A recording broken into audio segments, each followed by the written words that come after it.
ever cram for a test, like you're drowning in facts and figures, just to completely forget it all a week later. Yeah. You aced the test, sure. But did you really learn anything? Right.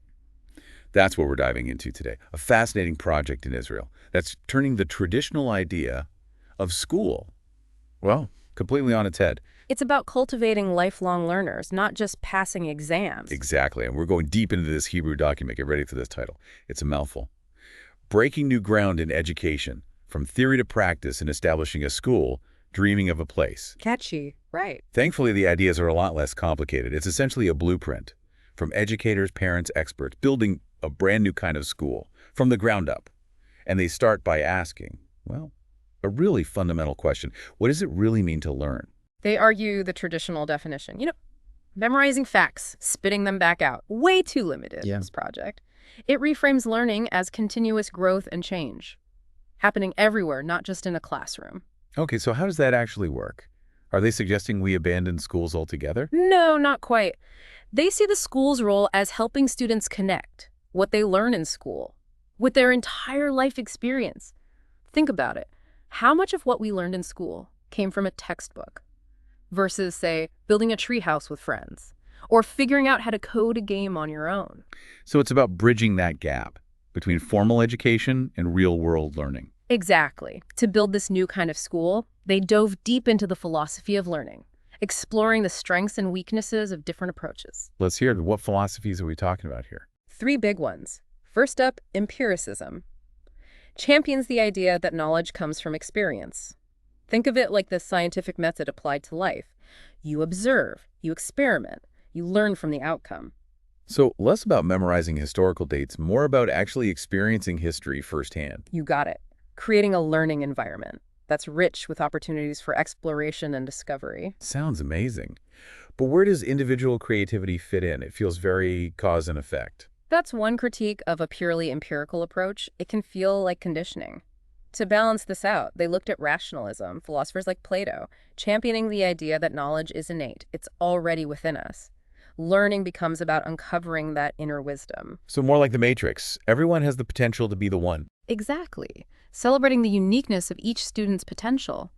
But it does beg the question, how do we guide students to discover their own truths without imposing our own beliefs? That's a fine line to walk. What's the third approach? Constructivism emphasizes learning as an active process, building knowledge through interaction and experience, not about passively absorbing information, but actively constructing your own understanding. This feels very relevant to how we learn today, experimenting with new technologies, collaborating online. But wouldn't this lead to a lack of shared knowledge? I mean, some things are just objectively true, right? Precisely. And that's the challenge they grapple with. How do we ensure a foundational understanding of, say, math or science when everyone is constructing their own knowledge? It's a balancing act for sure. It's a balancing act for sure. It is. And that's what makes this project so fascinating. They're not stuck on just one philosophy. They're taking the best from each to create a system that's both dynamic and individualized. Which makes perfect sense when you think about it. Each student is unique, with their own strengths and learning styles.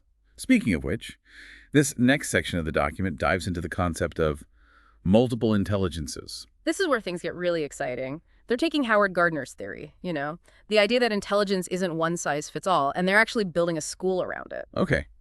Remind us what those multiple intelligences are again. So instead of just saying someone is smart or not smart, Gardner identified different ways people are intelligent. Like, you might be a musical prodigy but struggle with math. Or maybe you're amazing at understanding people, but not so good with words on a page. We've all been there. I can't tell you how many times I felt like I was being measured by the wrong yardstick in school. Exactly. And that's what's so brilliant about this school. Imagine a place where your unique genius, whether it's in music, movement, or building things, is not just recognized, but celebrated and nurtured. That's a far cry from the standardized testing frenzy we're used to. It really is. This school wants to empower students to lean into their strengths. They use this framework to create personalized learning plans, asking, how does this student learn best? And what are they passionate about? So instead of trying to fit square pegs into round holes, they're saying, let's build a system that celebrates all shapes and sizes. Okay, but I'm already picturing this school as this haven for creativity and individual expression. What else makes this school so unique? Wow. They also reimagine the role of parents in the educational journey. Okay, that's interesting. We don't often think of parents as key players in education, beyond, helping with homework or attending school plays. Exactly. But this school sees parents as a child's first and most important teachers. They emphasize collaboration, open communication, and shared responsibility between educators and parents. Imagine parents and teachers working side by side, not as adversaries, but as colleagues, united in their mission to support a child's growth. That's a powerful image. But I imagine that could also be a recipe for disaster, if not handled carefully. Not all parents have the time or expertise to be that involved. Right. That's a valid concern. And the document does acknowledge the need for balance. It's not about putting the burden solely on parents. It's more about creating a more inclusive and collaborative approach to education.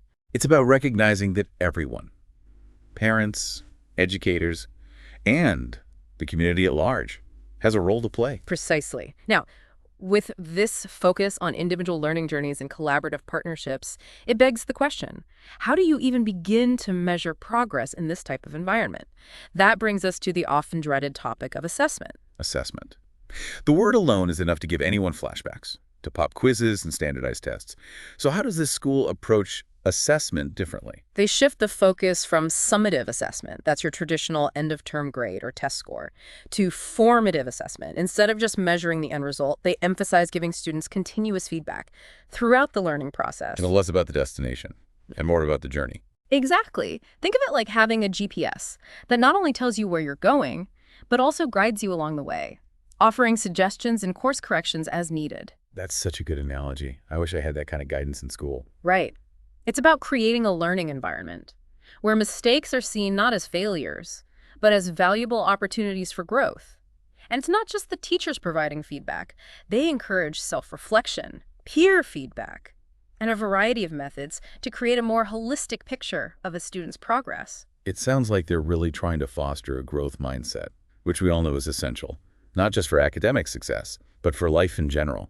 Absolutely. They even believe in transparency, openly sharing assessment data with students and parents to encourage dialogue and collaborative goal setting. Imagine a world where grades aren't shrouded in secrecy, but used as a tool for open communication and growth. Now that is a revolutionary concept. It completely changes the dynamic from fear of failure to a genuine love of learning. It's truly inspiring, isn't it? And this commitment to transparency and collaboration, it extends beyond the classroom. This is where it gets really interesting, right? Connecting education to something larger than ourselves. You got it. The final section of the document focuses on how this school embodies the concept of tikkun olam, a Hebrew phrase that means repairing the world. This is where it all comes together. Connecting education to something bigger than ourselves. You got it. This final section, it talks about how the school it embodies this concept of tikkun olam, a Hebrew phrase.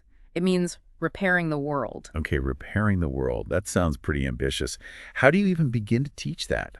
Well, it's less about these grand gestures and more about weaving social responsibility into everything, into the learning experience itself, Remember how they emphasize connecting learning to real life? They believe that no matter what you're into, whether it's music, robotics, history, whatever, you can use your knowledge and skills to make a difference, make a positive impact on the world. So it's about finding your own unique way to contribute to a better future. Precisely. And it all starts small. They nurture a strong sense of community within the school itself, and then gradually, they encourage students to apply what they're learning, to apply it to real-world issues, becoming active and engaged citizens. Instead of just learning about problems in a textbook, they're empowered to actually do something about them. Exactly. It's about fostering the sense of agency and responsibility. And it goes hand in hand with their focus on individual strengths. Imagine a generation that doesn't just graduate with a diploma, but they graduate with this deep-seated belief, this belief in their ability to make a difference. It's incredibly inspiring, especially when you think about how much negativity we hear about education these days. This project feels like a breath of fresh air. It's contagious, isn't it? And that's what makes this school and this deep dive so important. It reminds us that education, it's not just about memorizing facts or getting good grades. It's about cultivating critical thinkers, compassionate individuals, active agents of change. That's a powerful takeaway. So as we wrap up this deep dive, I have one final thought-provoking question for our listener. We've talked a lot about the innovative approaches of this school, but here's the real challenge. How can you apply these principles, individual strengths, collaboration, a growth mindset, repairing the world. How can you apply them to your own life? That's the question, isn't it? Learning. It doesn't stop when we leave the classroom. It's a lifelong adventure, really. It's always unfolding, always inviting us to grow and evolve. It's about finding your own unique way to learn, to grow, and to contribute to a better world. And that's what the Deep Dive is all about. So until next time, keep exploring, keep questioning, and keep diving deep.